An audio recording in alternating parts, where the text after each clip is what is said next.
Now, Father Larry is the director of the University Catholic Center in Austin, Texas. But before returning to campus ministry in 2016, he served as the Paulist Father Director of Vocation and as a community's first consultor. He has presented on social media for the National Religious Vocation Conference's Vocation Ambassadors Program, where I met him. He's done that for 2 years, and served as a member of that program's design team. He has spoken to many national church conferences focusing on social media and branding for parishes, dioceses, and religious communities. Father Larry. Thank you very much.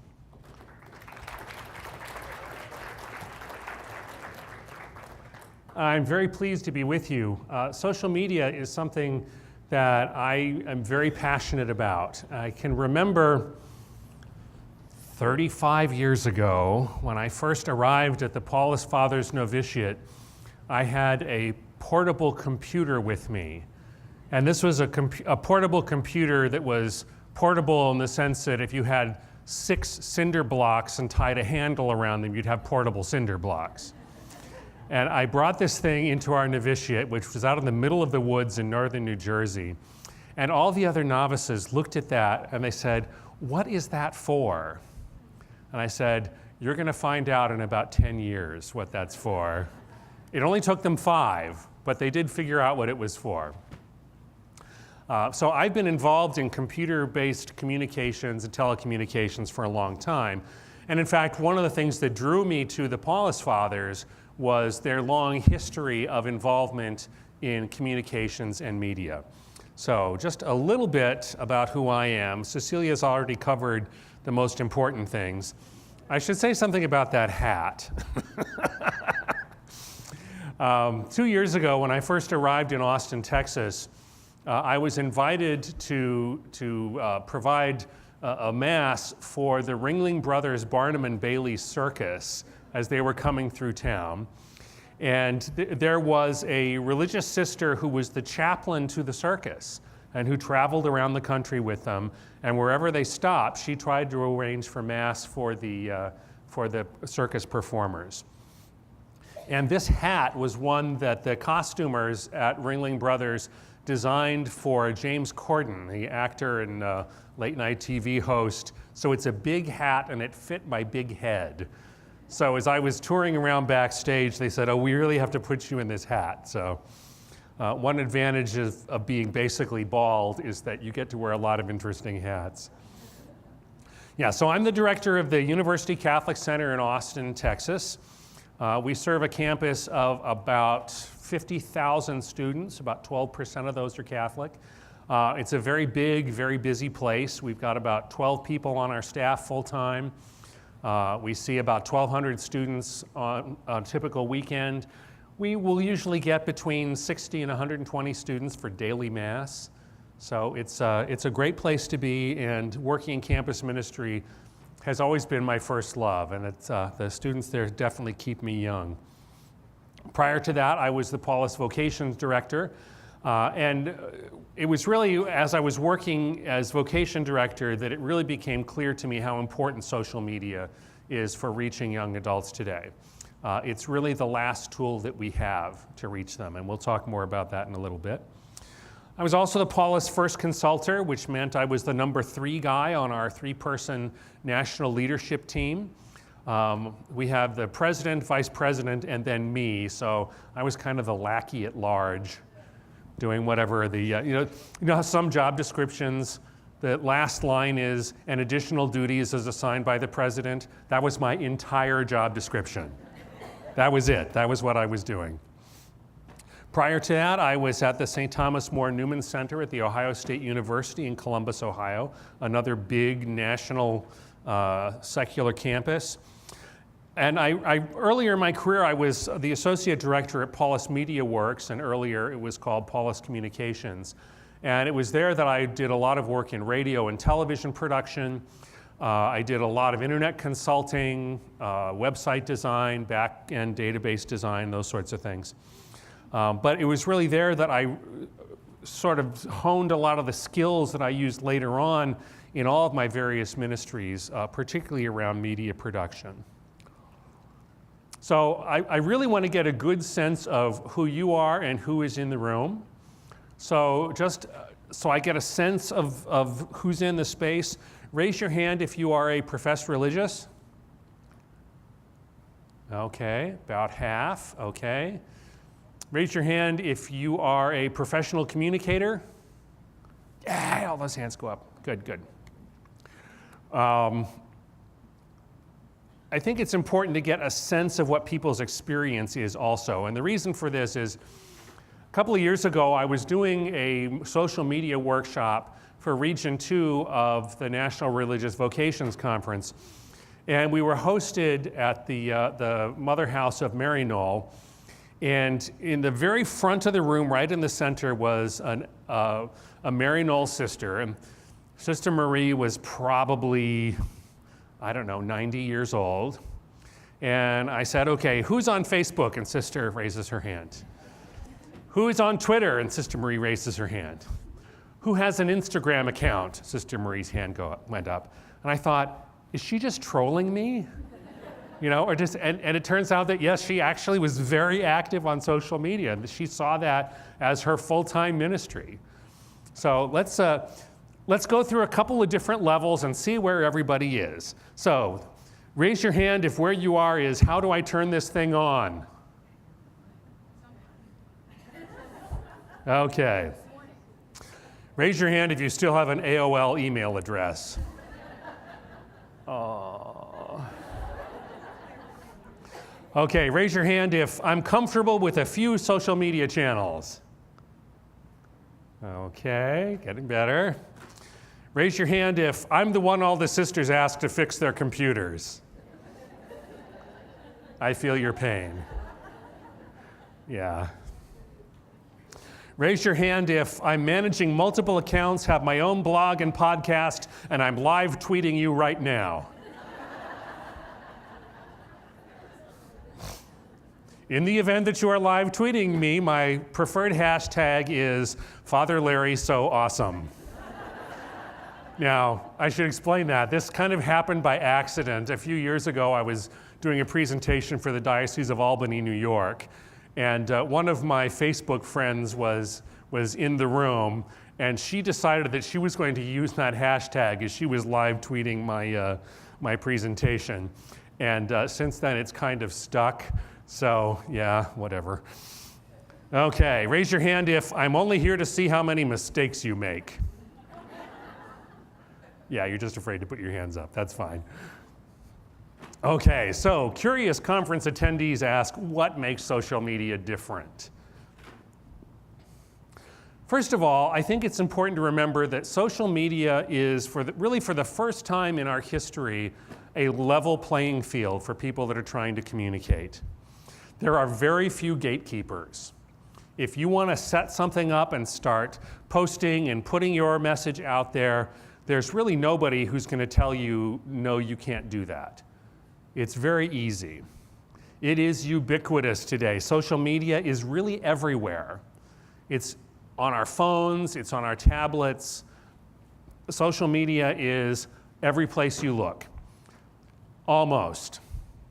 One of the things I think we have to be sensitive to, particularly as people who are committed to equity and to justice, is acknowledging that there are people in our society who still do not have access, either because they are economically disadvantaged, because they don't have an up-to-date cell phone, because they live in a rural area where there's very little internet access or sometimes even wireless phone access. We tend to presume that everybody has access, and that is still not quite true. So even as we are working to improve people's access and we're trying to put our messages out there, I think we have to constantly remind ourselves that there are people that our message is not getting to because they don't have access.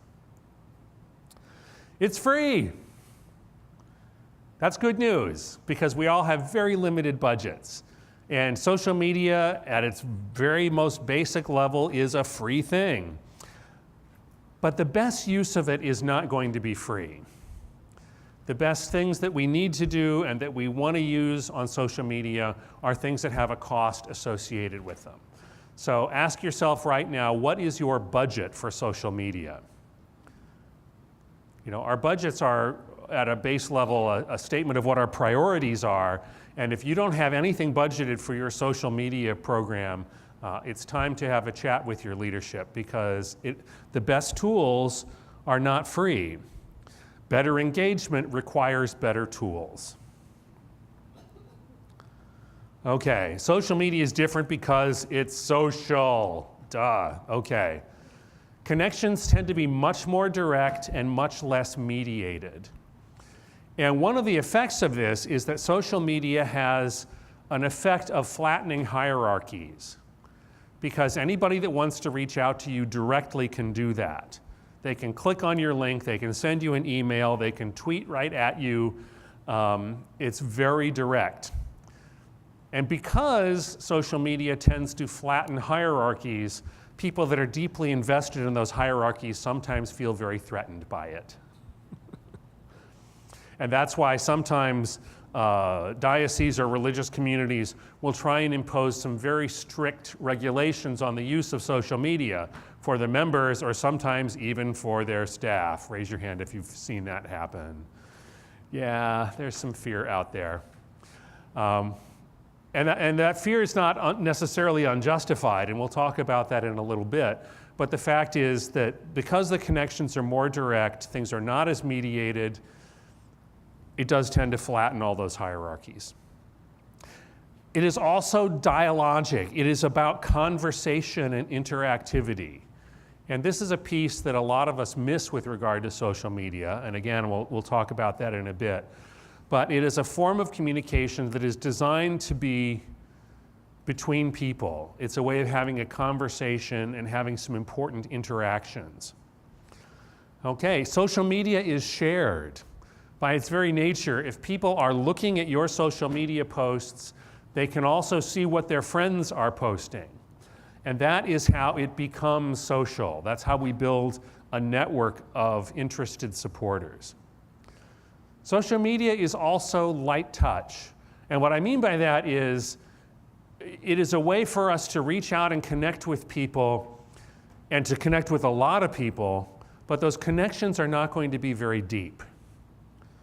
So I think it's important, as we're designing our social media campaign and monitoring our social media presence, to realize that those touches that we have with people tend to be very light, and they therefore should be an invitation to deeper engagement. But the very fact that you've got 3,000 followers on Facebook for your page doesn't mean that those people really necessarily know and understand what your mission is. You know, it's a good way of making those initial connections with people, but I think it's really important that those light touches also include an invitation to some deeper engagement. The fact that it's light touch also means that it tends to be disinhibiting. There is an element of anonymity to most social media. Even social media sites like Facebook that require people to use their real names, you don't have to look very far to see that not everybody does that, and those policies are not really enforced. And that anonymity can sometimes bring out people's worst tendencies and their worst natures. Yeah, more about that in a little bit too. Social media, most importantly, is media, okay? And so the better the media is, the better the connection is going to be to people. That means that we've got to have very high production standards, at least to the best that we can manage. And we have to do better than simple text messages periodically. We have to have good media that makes our social media engaging for people. Content needs to be designed for, or at least repurposed for, social media. We talk a little bit about content later on, but you can't necessarily take something that was designed in another purpose and without doing some significant editing or changing, make it fit into your social media channels.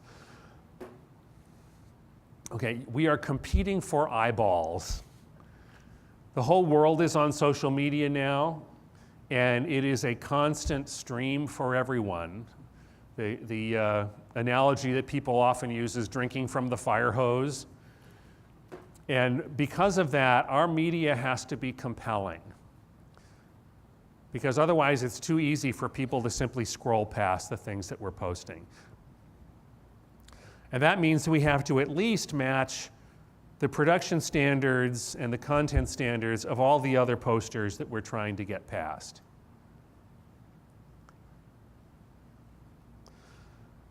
So we have to compete both on the quantity and the quality of the social media that we're providing.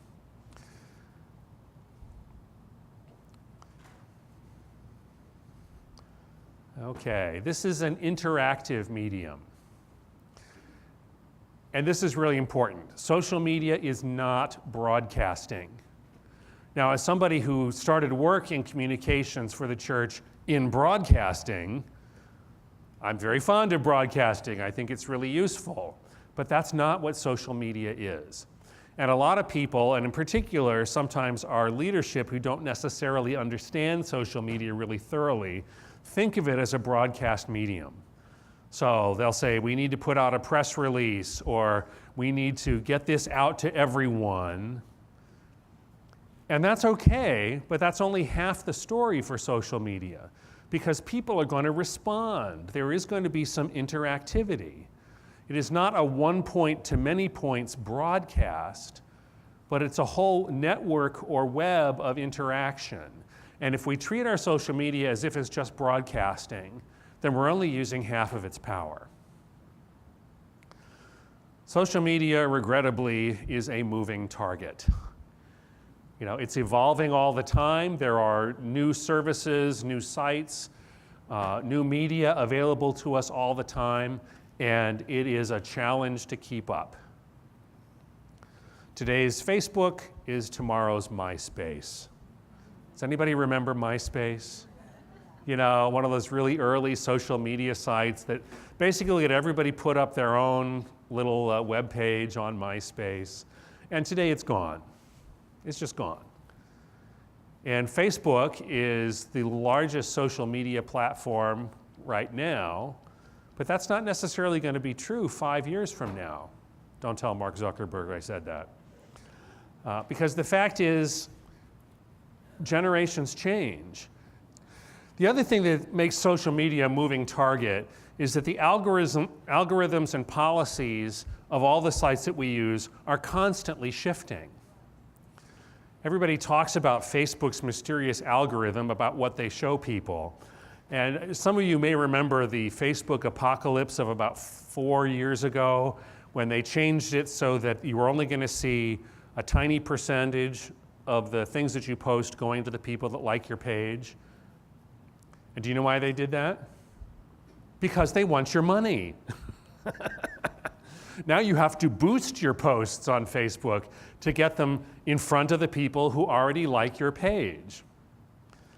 And this is the dirty little secret of Facebook and most of these social media sites. They do not exist to provide you with a communications outlet. They exist to sell advertising.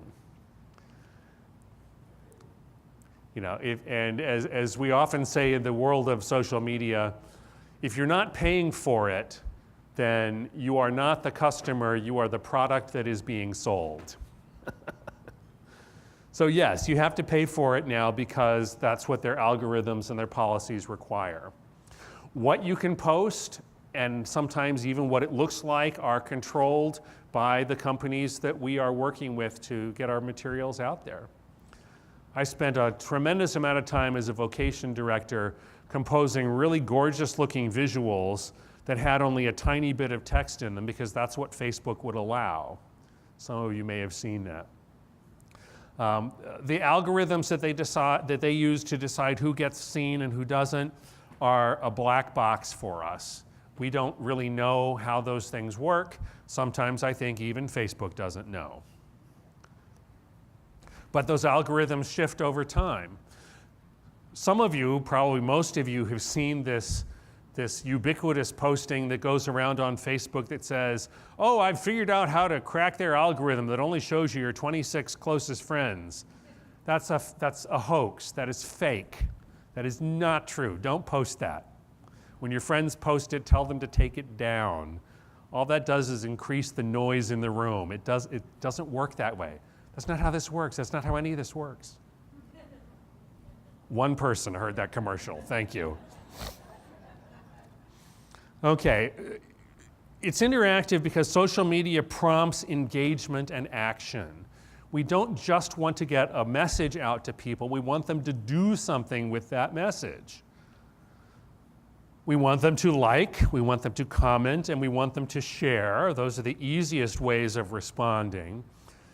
And those are good because that's how that gets out to other people. When somebody comments on something you've posted, their friends will likely see that they've commented on something, and they'll think, oh, maybe I should see what Jane commented on. She thought that was interesting. But the sharing is actually more important because that is how you start to build your social network. But liking, commenting, and sharing are just the beginning. I think it's important that we use our social media presence to actively get people to take some further action, whether that action is as easy as going to your website, using your social media to drive website traffic, or getting them to show up for a protest, or come to an event, or donate to a cause that deserves their support. There are all kinds of additional ways that we can get people to take actual steps to change the world. Now, a little bit about how to maximize your impact. Ooh. This is a picture. All the photos in here are photos that I've taken over several years. This photo is a picture that I took when I was walking the Camino de Santiago de Compostela in Spain. I went with a group of students from the Ohio State University. And the young lady pictured there dyed her hair bright fuchsia because while she was walking, she was praying for her mother who had just been diagnosed with breast cancer. And before she left on the trip, Erin said that she really wanted to shave her head, which obviously I would have been fine with. But her mother said, "You are not shaving your head." So instead, she dyed her hair pink. And I caught her sniffing these magnolias as we were walking along. And I thought it looked like the pink just went out of the flowers and like blew out through the back of her head and turned her hair pink. So I thought that was kind of a cool picture. Okay, 3 areas that you can focus on to increase your social media impact: content, channels, and your process. So first of all, let's look at the content. This picture is an Easter Vigil service that we had at Ohio State while I was there. The most important thing I think about improving the impact of your content is to make sure your branding is clear. Now, there are going to be breakout sessions on branding later, so I'm not going to say too much about that. But if you'll notice in that graphic, we have the logo for the University Catholic Center and some of the branding information about it. What font are we using? Well, that's Perpetua titling. And we're using small caps, not upper and lower case. That particular shade of burnt orange that is the color, that's the official color of the University of Texas, well, that's Pantone 718C. And then we also have it in HTML and CMYK. If you're going to make sure your branding is consistent, that's the kind of detailed information that you need to have. And once you've got those branding standards in one place, then you need to make sure everybody knows them. And that's why I think it's really important to have a branding standards handbook for your organization. Once you know what the standards are, you have to enforce them. And that means that at some point you need to have a conversation with your congregational leadership so they understand why this is important and so that they understand that you need to have the authority to enforce your branding standards. That's really critical. Branding is how we reach people today. When people, particularly young adults, are constantly flooded with information, the way that they filter information to decide what's important to them and what's not is through branding. For them, consistent branding is a mark of authenticity. And if that's what we're trying to communicate to people, then our branding has to be absolutely consistent.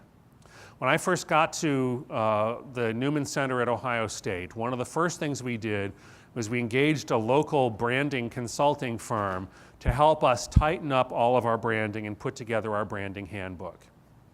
And among the things that we decided were that we were not doing any more clip art.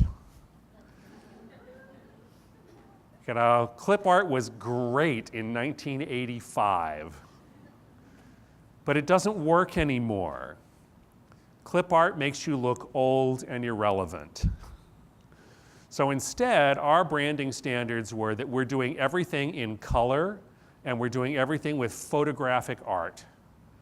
Because that's what the audience we're trying to reach, university students, that's what they expect. So no more clip art, no more black and white flyers photocopied onto pastel-colored paper. Can we please stop doing that? You know, again, that just makes us look old and irrelevant, and that's not what we're trying to communicate. When I first got to Ohio State, everybody had inkjet printers on their desks. We had 14 people with inkjet printers on their desks. And you know something? Those printers eat those $25 ink cartridges like candy. We did a study and figured out that it was costing us, when we were printing things in color, 38 cents a page to use those inkjet printers. So I said, we're not buying any more ink cartridges. You can do whatever you want with those printers. You can take them home, you can donate them to your favorite charity, you can buy your own ink cartridges if you want. But we are now using a really nice color laser printer in the middle of the office, and everybody's going to print to that. And our cost per page dropped from 38 cents to 8 cents a page. It was well worth the investment in leasing a good color copier. But that was because that's our branding standard right now. If that's how we're going to make ourselves appear to the world, we have to make sure our staff has the tools to do it. Branding is your identity.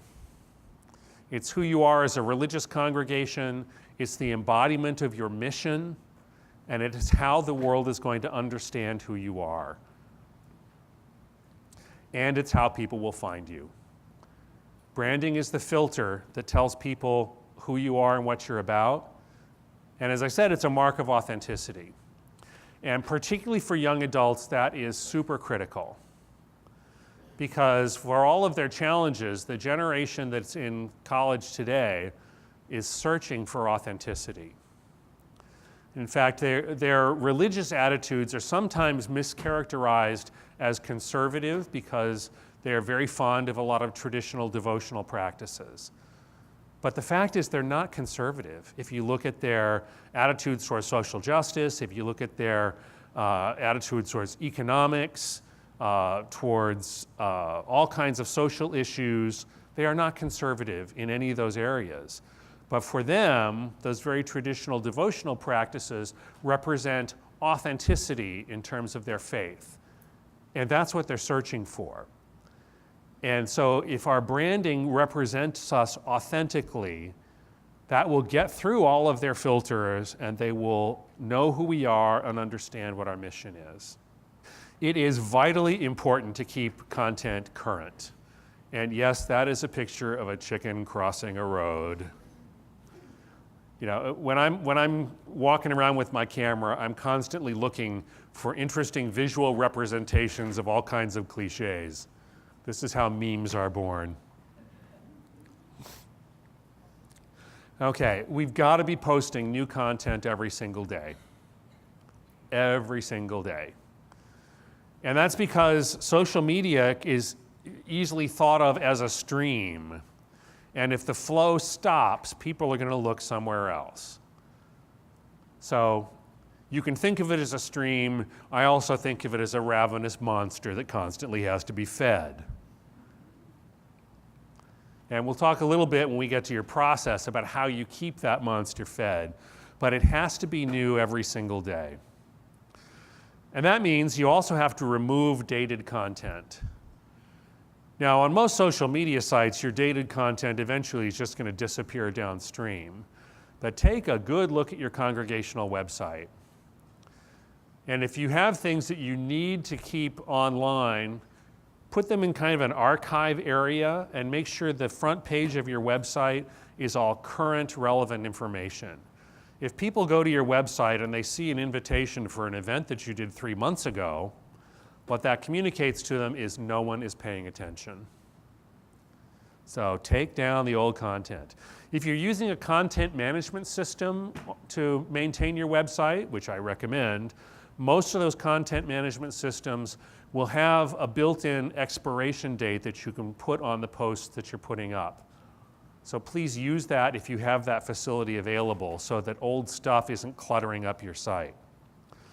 Okay. Tell people what's happening right now. How many of you have posted something today about this conference? That is not enough hands, folks. How many of you posted something from this room? Okay, the same people.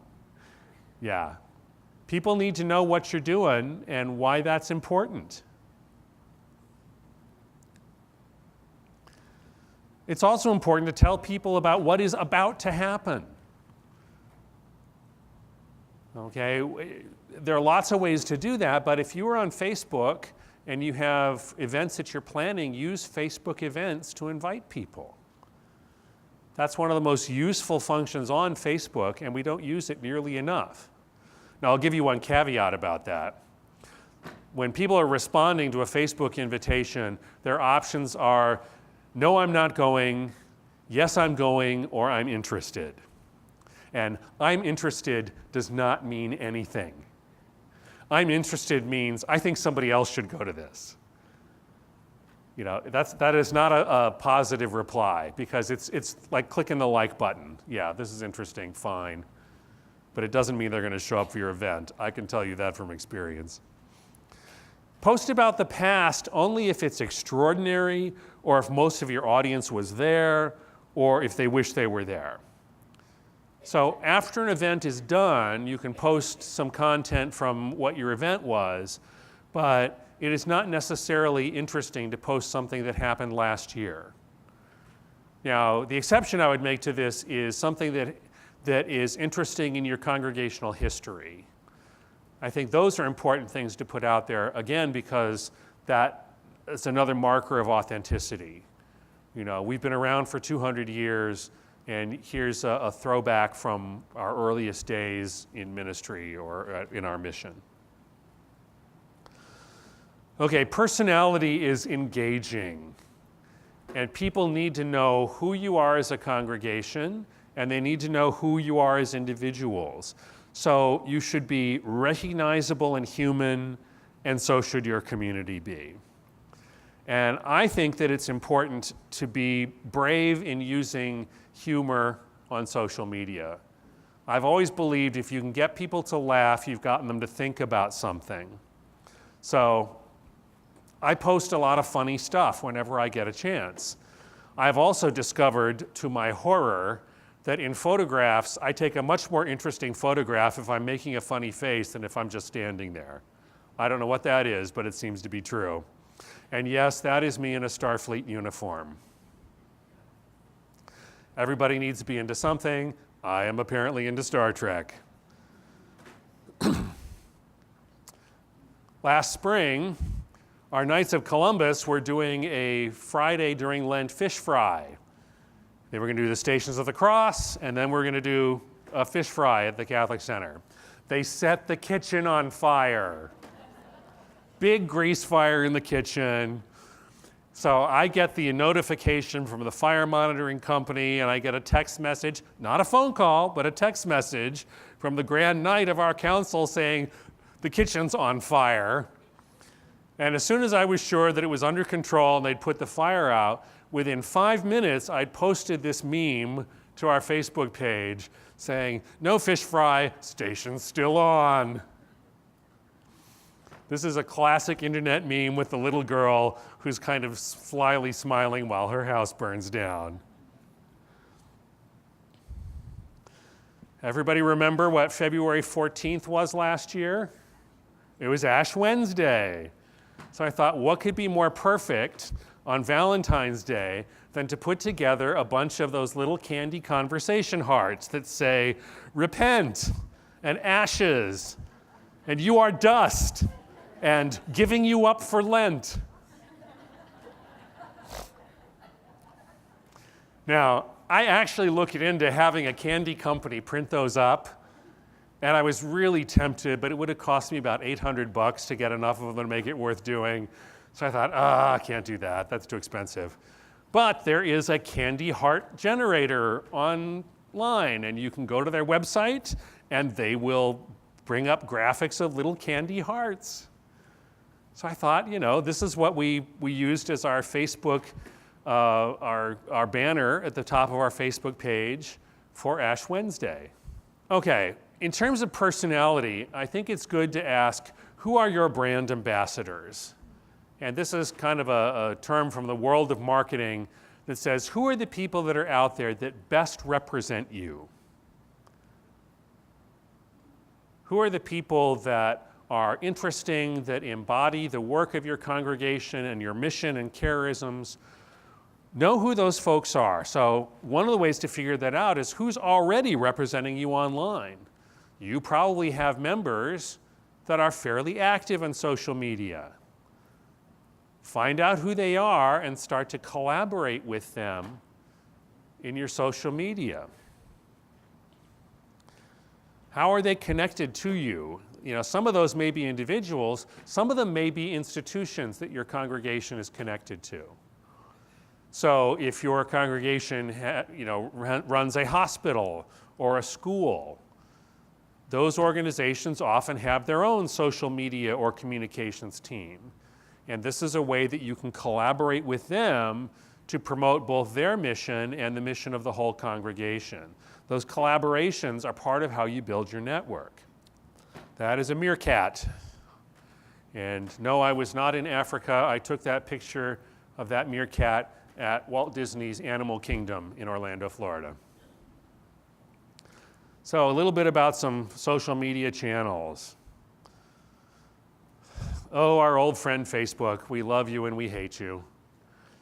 We love you because everybody's online on Facebook, and we hate you because you are so expensive.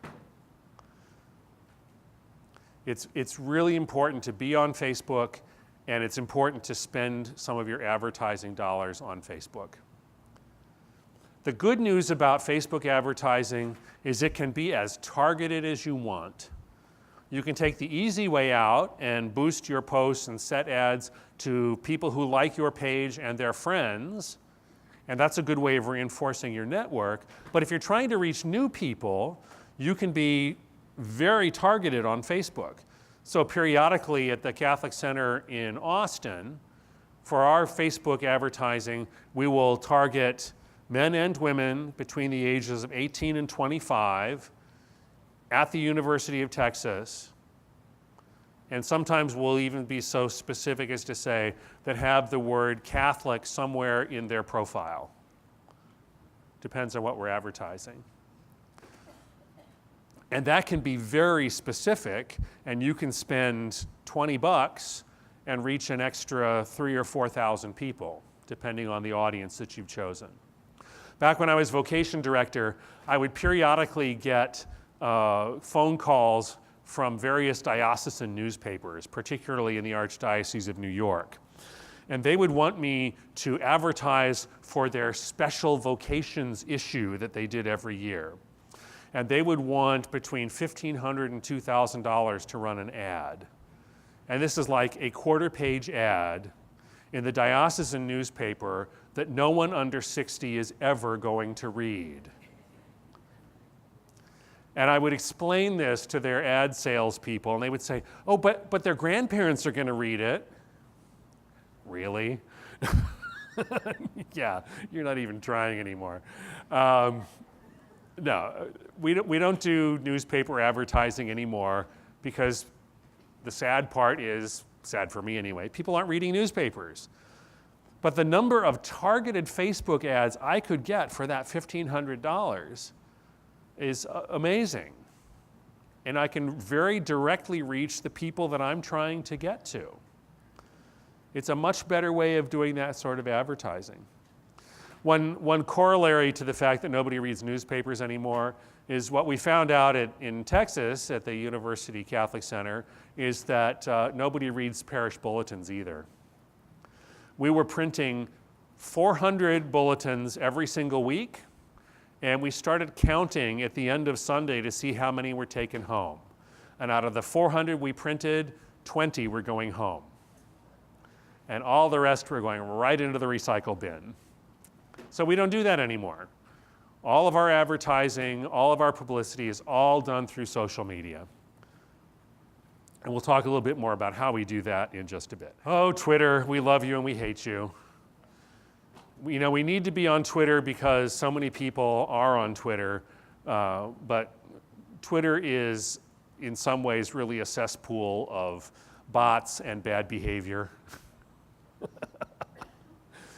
I'm on Twitter. I don't use it very much. We have a Twitter account at the University Catholic Center, and we don't use it for a lot of interactivity just because the anonymity of Twitter makes it even more problematic than Facebook is. Instagram is where a lot of young adults are today. Facebook is not cool anymore. By the time your grandparents are using it, it is not cool. So a lot of young adults have moved on to Instagram. Instagram is great, but it is entirely visual. You have to put you got to put a picture up or a video up if you're using Instagram. A lot of younger people, meaning younger than college age, are using Snapchat. And I will be honest and say that I'm still resisting Snapchat because I think it's founded on a deceptive premise. When Snapchat was originally put together and marketed, they said, well, this is something where you can send a picture and after it's been received or after a certain amount of time, it'll disappear forever. And the problem is that that is a filthy lie because anyone that sees that can take a screenshot of whatever you're posting and it isn't gone forever. It's around forever. And they mostly marketed that so that people could send sexually explicit pictures to each other. And a lot of people did and found out it wasn't quite as confidential as they were told that it was going to be. So I still have problems with Snapchat and I don't use it very much. Okay, there are a lot of other social media outlets that sometimes get neglected. These include things like LinkedIn. LinkedIn is primarily for professionals and business people, particularly those who seem to be looking for employment. We post there periodically. Reddit bills itself as the front page of the internet, and it is a place where people can go online for discussions of almost anything. It is worth checking out to see if there aren't some Reddit forums where you could be a significant presence. Pinterest, once again, totally visual. It is useful to have a Pinterest page for your congregation so that people can see what you're about, so they can have access to some of your visual resources. Pinterest is also a lot of fun. If you've got people that are good writers, Medium is a terrific website for long-form writing. If you've got essayists, if you've got people that write fiction or poetry, Medium is a great way to get those things out. There are a lot of question and answer sites that are very useful.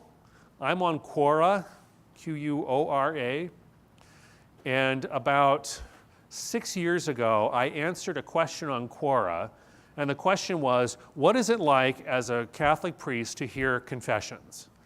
And I wrote about 4 paragraphs about that, and to this day, I still get notifications of people that have read that answer on Quora and have given it a thumbs up. It's been read thousands and thousands of times. So it's a good way, for example, to ask and answer questions about your congregation, about religious life, about vocational discernment. Tumblr is another website that's kind of the successor to MySpace in that anybody that wants to can put up their own content albums on Tumblr. And for all of those different channels, I think it's important to figure out where you can be the most effective. I think everybody needs to be on Facebook. It is good to be on Twitter, and Instagram is probably my number 3. Talk about your social media process. This photo was taken in South Africa about 5 years ago. This was our groups being welcomed into a Kosha village. And they dance you in across the red carpet when you come to the village. Got some great photos there. Okay, a little bit about your social media process. First, build a content engine. Second, manage your relationships. Third, analyze your data. So what do I mean about building a content engine? Well, as I said, social media is one of these ravenous monsters that has to be fed. And if you're constantly just trying to toss meat into the cage to keep it happy, that's not a very organized or efficient way of doing that. So I think it's good to have a well thought out process and workflow to keep that social media content coming. So step 1, as I mentioned earlier, is develop a branding handbook. That way, as you are collaborating with other people, you know that what they're going to be sending you is going to match your branding standards. That'll cut down on the amount of time you have to spend editing, fixing the materials that they send. Secondly, build a team. How many of you are like a one-person communication shop? 2 people maybe? Yeah. That's how most communicators in the church operate. But that doesn't mean you can't have a team. Your team can include congregation members that have some interest or some skill. It could be a group of volunteers that you work with. These might be interns from a local school that you're working with on your social media. I'm a big believer in interns because they are cheap and they work hard. But it's important to have a team working with you because otherwise you could spend all of your time every day doing this. Social media manager is an actual job description that people do full time. And if you are a communications manager who's managing all kinds of things for your congregation, you have other things you have to do. So having that team is really important. Once you know who you're collaborating with, then it's time to define what your workflow is. And by that, I mean you have a clear sense of who is fulfilling which roles in your social media project, who has final approval for the things that get posted, okay, who is analyzing or editing the writing that people are doing, who is cropping your photos and making sure they're in the right format, just making sure that everybody knows what their roles are. I'm also a big believer in shared tools. I'll be talking about this a little bit at the breakout sessions that I'm doing tomorrow, but one of the tools that we use constantly at the University Catholic Center is called Canva. And it is a website that has easy-to-use shared design tools that are custom built for social media posting. And we've got about 6 people sharing our Canva account. Most of those are student volunteers on our social media team.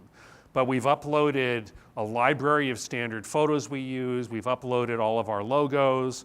We've uploaded the standard fonts that we use for all of our social media posting. Our color palette is right there. So all of those design standards that are part of our branding are all built into the tool. The other really critical shared tool is to make sure you've got some shared storage space, whether that's a Google Drive or Dropbox or something similar that makes it really easy for you to share the resources and materials that you're using. Pardon me. If you are still at the point where you are constantly emailing files back and forth, that is a formula for crazy making. And you're laughing because it's happened to you. Yeah, it's happened to all of us. Eventually, you have to have some sort of shared, curated library where you're keeping these resources. The other really critical shared tool is some sort of internal communication mechanism, particularly if some members of your social media team are not working in the same office as you are. They may be on the other side of the country, they may be at an office down the hall, they may be a part-time intern or volunteer. We use Slack. I'm a big fan of Slack. It is an internal communication system that lets us track conversations. We can break the conversations down into channels for different areas of responsibility. The free version of Slack is easy to use and accessible to everybody. If you want to store more than 10,000 messages, then you have to pay for it. But you can add as many people as you want to your Slack account without incurring any cost. So it's well worth doing, just to have a good internal communication system. Okay, now you have to have a constant flow of rich content into your content engine. Photos, videos, text. And this is probably the most challenging piece of building your content engine. To have that constant flow of rich content, you have to know who in your congregation or who in your team can take decent pictures, can shoot video, who can write, and you have to get them used to the idea that they're doing this constantly. It's not, okay, now it's time for this month's Facebook post, and can you please put something together? You know, you need people that are interested in doing this. I can almost guarantee you that if you are working with a religious congregation of more than 10 or 15 people, somebody in there is a photographer. And they would love the opportunity to have their work posted where people can see it. Okay? You can train people on how to shoot good photos, watch what's in the background, make sure that, you know, the composition is correct. They're good training tools online to help people learn how to shoot better photos. All you have to do is go to YouTube and search for the phrase, shoot better photos, and all kinds of training materials will magically appear before you. The other piece that I think is really important in terms of content, when we start talking about video, the one terribly neglected aspect of video shooting for social media or for anything else that we do is not the video, it's the audio. The microphones that are built into video cameras, and even if, God forbid, you're shooting video with your cell phone, they're terrible microphones. And it is not outrageously expensive to get a set of good Bluetooth microphones that will wirelessly connect you to somebody whose video you're trying to shoot. That is the first thing you should do to try and improve your video, is make sure your microphones are good. Once you've got some of these systems in place, then it is time to hit the gas. Turn on your content machine and monitor it to make sure that it's doing what you need it to do. Okay, now once you've got your content out there, now you have to take on the hard work of managing your relationships. We all want to be liked. We all want to have our social media content liked, and people will click that button. But that's just not enough. Liking is good, but what are you trying to move people towards? Okay, if you're building a relationship with people, why are you doing that, or what are you hoping for them? Importantly, do not feed the trolls. There are always going to be people out there that are going to have something snarky to say. There are people that are going to step into your social media feed and say some awful things. We had a couple of people last week on our University Catholic Center Facebook page who were posting some really fairly outrageous things. And their complaint was that they saw that we were advertising for part-time help at the Catholic Center. We hire students as janitorial help to keep the building clean. And these two ladies were complaining because we were paying $10 an hour. And they didn't understand why a church group was not paying a living wage. Well, it's a part-time job for students. Okay? $10 an hour is about $2 an hour more than the University of Texas pays. So I engaged these two people online, and I said, here's the reason why, and I said, here's what the church says about a living wage and what's involved there, like actual quote from the catechism. You always get points for that. And they came right back at me about how awful they thought we were for not paying $18 an hour for part-time janitorial help. And I said, send me a private message if you want to discuss this further. And instead, they just kept posting onto our Facebook page. So kick people out. Seriously. If you're being trolled, if people are being inappropriate, bounce them out. It's your page, it's your social media space. You don't have to put up with anybody that is misbehaving or doesn't engage in an appropriate way. And we sometimes hesitate to do that because we think because we are the church that we have to be nice to everybody. Well, if they're not being nice to you, and if they're being disruptive in your social media space, bounce them out. You don't have to justify it. I gave those people on our Facebook page a chance to engage with me directly with their concerns, and they didn't want to do that. So I bounced them out and I blocked them from rejoining our page. Don't hesitate to do that. You will be doing everybody else in your social media feed a favor.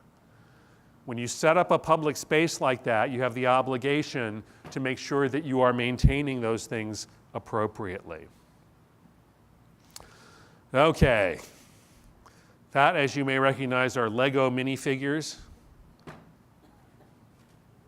Anytime I'm out with my camera, I'm always looking for weird close-up shots of things that I can use for backgrounds later. Analyze your data. This is really important. All these various social media feeds will give you all kinds of analytics that'll tell you who's looking at your social media feed and how long they're engaged and what they're clicking on. But this is important to do because, first of all, analyzing your data will tell you, is your money being spent wisely? Are you actually reaching the people that you want with what you're posting? Are people actually engaged? Okay, and a good way of tracking this, for example, is how many of you do blast email campaigns of different sorts? Okay, about 2/3. How many of you are using a commercial service like Constant Contact or MailChimp? Okay, that's good. How many of you look at the analytics after you send those things out? Okay, that's pretty good. Because their analytics will tell you exactly how many people opened your email. They'll tell you which links they clicked on inside your email. And that can give you really good feedback about what's important to your audience and whether or not you're reaching them effectively. But all of your social media sites can give you those analytics. Who are you really reaching? It's not enough to just have 3,000 people like your Facebook page. Who are they and why are they liking your Facebook page? And I'll give you an example.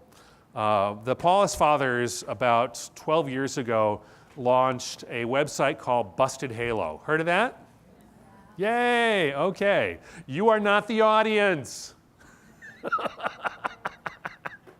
This was a big problem at Busted Halo because we put it together as a website for young adults and seekers. That's not you. And what we found over time is that all these church people were going to Busted Halo and loving the stuff that was there, in part because nobody else was doing this. And the content is really good. But that wasn't who they were trying to reach. So they're still doing Busted Halo. It's still going strong. It's still a terrific site. But they thought, we have to do something to try and reach this spiritual but not religious young adult demographic that we think really needs to understand faith more deeply. So they set up a new and completely separate website called Amendo. And when they launched it, they sent out a message to all of the Paulist fathers and all of our associates. And you know what they said? Stay away. Not for you. Because they thought if there's this sudden flood of all of these deeply committed Catholic people, it's going to scare off the people they're really trying to reach. So Amendo is a completely different website. It has a much lighter touch towards spirituality. It's there, but it's not as obviously Catholic as Busted Halo is, because they're trying to reach people that would be very hesitant to step into Busted Halo. And they analyzed all of their data, and it told them that that critical audience they were intending to reach was staying away. So, a new website. Not for you. It's not for me either. Okay, just some final thoughts. This is a shot of a whole group of our students at the University Catholic Center at the beginning of our school year. We have a second floor in our building that looks down on this atrium, so we can get a lot of really cool overhead shots. Social media is super critical, particularly if we're trying to reach young adults. It literally is the last tool that we have. They're not watching TV, well, at least not the way we used to watch TV. They don't read newspapers. They do not listen to the radio. It's the only tool we have left. So it's critical for vocations. It's critical for promoting our mission. It's critical for letting people know what the values of our faith are. It's the only tool we have left. And that's why it's so vital that the church be in those places. And yes, there are some risks with being in social media, and we've all seen how that sometimes works out. But the fact is, that's where our culture is being shaped, and it's vitally important that we be present in the middle of all of that. So be brave as you put your social media presence together. Make sure you're using the best tools you can get. At my breakout sessions tomorrow, I'll be demonstrating what some of those look like. And trust that because you are there as a presence of the church, that the Holy Spirit is going to continue to move in those areas. And trust that through God's providence, we can reach people with the message of the gospel. That's ultimately why we do what we do. I have 1 minute left. Do we have one question? Oh, yes, the question was, if Amendo was trying to reach a different audience, what did we do to try and get to that new audience? And the truth is, I don't know exactly what they did because they wouldn't tell me, because it's not for me. But I believe what they did was they did a lot of marketing research to find out what kinds of sites people were going to for that sort of engagement. One of the better sites that reaches that spiritual but not religious demographic is called Soul Pancake. It's set up and run by actor and comedian Rainn Wilson from The Office. Do you remember Dwight on The Office? Yeah. Yeah, he's Baha'i, actually. He's not Christian. But Soul Pancake is a terrific website. And I think they looked at what some other groups were doing and thought, how can we do this in a way that kind of points towards the Christian message, but doesn't hit people over the head with a big Catholic club? So they engaged a series of writers that they thought could handle that task. And, they did a lot of marketing research right up front. Can I do one more question? Okay, yes. Are you familiar with PR Newswire. I'm not intimately familiar with it. Back when I was working more full-time in communications, I would occasionally look at PR Newswire. Apart from my familiarity, is there a deeper question there? Yes, mine is. That sounds like a great resource. It is, and I was just wondering if anybody's using that. Anybody else using PR Newswire? Sounds like you need to check it out. Thank you. Okay, I think I'm officially out of time. Thank you so much for your attention. I hope this has been helpful.